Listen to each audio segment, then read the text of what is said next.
नमस्कार, स्वागत है आपका जनसत्ता में। मैं हूं विभावरी दीक्षित, लेकर आई हूं आपके लिए विधानसभा चुनाव से जुड़ी हर अपडेट। भाजपा प्रचार के लिए मुख्यमंत्री योगी आदित्यनाथ आज सिद्धार्थनगर, महाराजगंज और गोरखपुर के दौरे पर रहे। अपने संबोधन के दौरान समाजवादी पार्टी पर जुबानी हमला करते हुए योगी ने जनता से कई सवाल भी पूछे। योगी ने जनता से सवाल किया कि पहले सिद्धार्थनगर में हर महीने दंगा होता था और मुझे आंदोलन करने यहां आना होता था, लेकिन इन 5 सालों में क्या किसी ने दंगा करने का दुस्साहस किया? इसके बाद सपा को निशाने में लेते हुए कहा कि समाजवादी पार्टी परेशान है, बोल रही है कि इतना पैसा कहां से आ रहा है। हमने कहा कि जब नियत साफ होती है तो पैसा भी आ जाता है। हमारी नियत साफ है और हम विकास करवा रहे हैं। राम मंदिर के जिक्र में योगी बोले कि एक समय था जब सपा बसपा गरीबों का राशन हड़प जाते थे। आज की तारीख में सभी को राशन मिल रहा है। क्या सपा बसपा के लोग राम मंदिर का निर्माण करवा पाते? सिद्धार्थनगर में योगी बोले कि 5 चरणों के चुनाव के बाद रुझान को देखते हुए दुनिया और देश का हर राजनीतिक विश्लेषक इस निष्कर्ष पर पहुंचता है कि बीजेपी प्रचंड बहुमत के साथ सरकार बना रही है। छठे चरण में ऐसा छक्का लगना चाहिए कि बुलडोजर चलाने के लिए फिर से एक बार दमदार सरकार बन सके। उत्तर प्रदेश विधानसभा चुनाव प्रचार के लिए आज अखिलेश यादव बस्ती और बलिया के दौरे में रहे।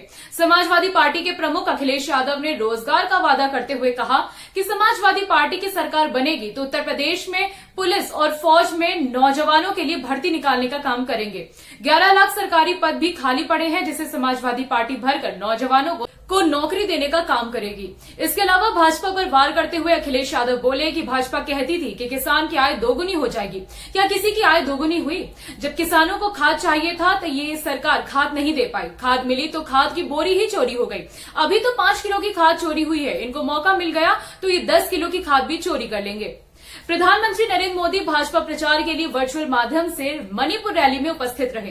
रैली में मोदी बोले कि आज नए मणिपुर की पहचान स्किल, स्टार्टअप और स्पोर्ट्स से हो रही है। राज्य सरकार 5500 से ज्यादा स्टार्टअप को मदद दे रहा है। मोदी ने वादा किया कि आने वाले समय में हमारी सरकार 100 करोड़ रुपए का मणिपुर स्टार्टअप फंड भी बनाएगी। कांग्रेस का जिक्र करते हुए प्रधानमंत्री बोले कि मणिपुर हमेशा से भारत की एकता और अखंडता का प्रतिनिधित्व करता रहा है। यहाँ के लोगों ने आजादी की लड़ाई में अपना बलिदान दिया था, लेकिन कांग्रेस ने मणिपुर के इस इतिहास को, इन बलिदानों को और नेताजी को कभी सच्चे मन से श्रद्धांजलि नहीं दी। जिस मणिपुर को कभी यहाँ की सरकारों ने बम से जकड़ रखा था, वही मणिपुर आज पूरे भारत के लिए एक्सपोर्ट और इंटरनेशनल ट्रेड का गेटवे बन रहा है।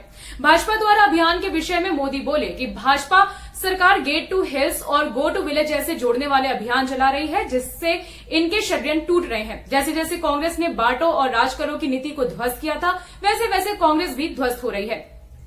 महाशिवरात्रि के मौके पर शिवालयों में शिव भक्तों का मेला लगा रहा। लाइनों में लगकर लोग भगवान शिव को जलाभिषेक कर रहे हैं। इसी बीच कांग्रेस महासचिव प्रियंका गांधी ने भी बाबा भोलेनाथ का जलाभिषेक किया। वो सिर पर चुन्नी रखकर और हाथ में पूजा की थाली लेकर इन लाइनों में खड़ी रही और अपनी बारी आने का इंतजार करती रही।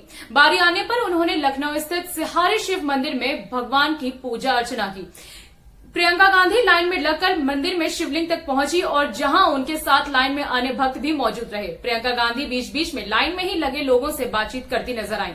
जानकारी के अनुसार प्रियंका गांधी ने दर्शन के बाद मंदिर के बाहर मौजूद बच्चों से बात भी की और उनसे मुलाकात भी की। उत्तर प्रदेश में छठे और 7वें चरण के लिए वोट डाले जाने बाकी हैं। बीजेपी के सभी स्टार प्रचारक पूरे जोश शोर से चुनाव प्रचार में लगे हुए हैं। उत्तर प्रदेश के उप मुख्यमंत्री केशव प्रसाद मौर्य बलिया में बीजेपी प्रत्याशियों के लिए जनसभा करने पहुंचे थे। बलिया के बांसडीह विधानसभा क्षेत्र में केशव मौर्य की सभा प्रस्तावित थी, लेकिन एक घटना के कारण सभा नहीं हो सकी। बांसडीह विधानसभा क्षेत्र के सहतवार में उप मुख्यमंत्री केशव प्रसाद मौर्य के साथ केंद्रीय मंत्री अनुराग ठाकुर पार्टी प्रत्याशी के लिए जनसभा करने पहुंचे थे। जनसभा को लेकर सभी पार्टियां सारी तैयारियां पूरी हो चुकी थी और पार्टी कार्यकर्ता सोमवार से ही पूरे जोश के साथ वहां बैठे थे। लेकिन जैसे ही केशव प्रसाद मौर्य का हेलीकॉप्टर क्षेत्र में पहुंचा और नीचे उतरने वाला था, उसी दौरान हेलीकॉप्टर की तेज हवा से जद में आने से पूरा टेंट उखड़ गया और भगदड़ मच गई। हालांकि वहां पर मौजूद किसी को भी चोट नहीं आई। जैसे ही टेंट उखड़ा, तुरंत सुरक्षाकर्मी सक्रिय हो गए और लोगों को संभाला और भगदड़ मचने से रोका।